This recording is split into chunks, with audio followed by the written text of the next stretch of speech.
We're going to look at how nerves can affect you on your driving test.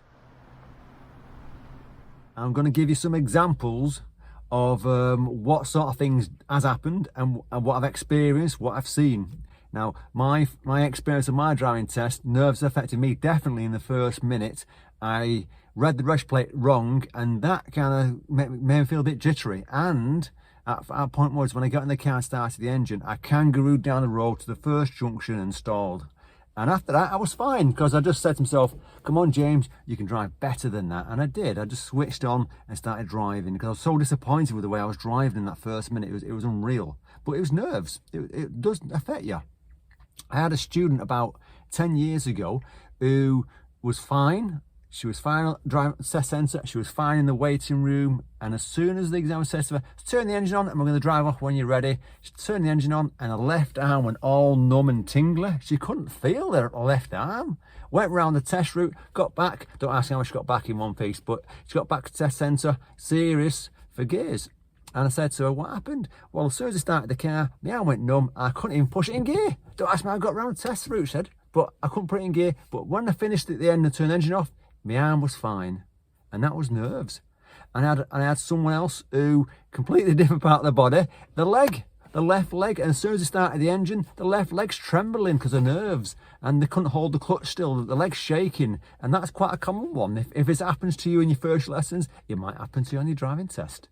So watch out for these little things. What can you do then? And that's just a few examples of the most common ones. So what can you do to kind of help you prepare yourself for that driving test and pass that driving test without getting them nerves in?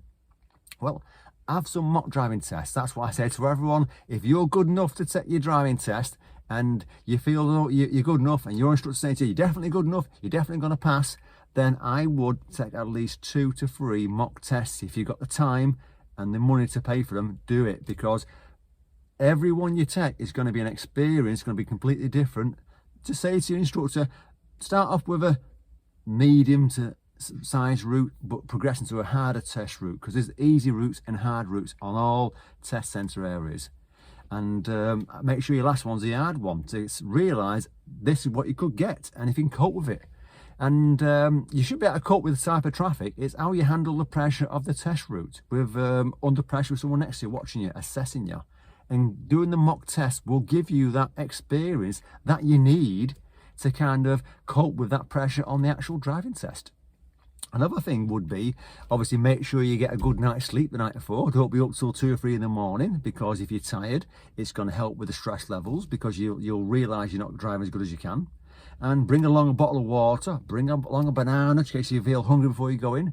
And one of the final ones I say to people, look at some of the online courses that are out there. I'll put a link below to some online courses that you can do if you're into online courses, and I'll put a link to a page on my website that's got some information on driving test nerves that will also help you.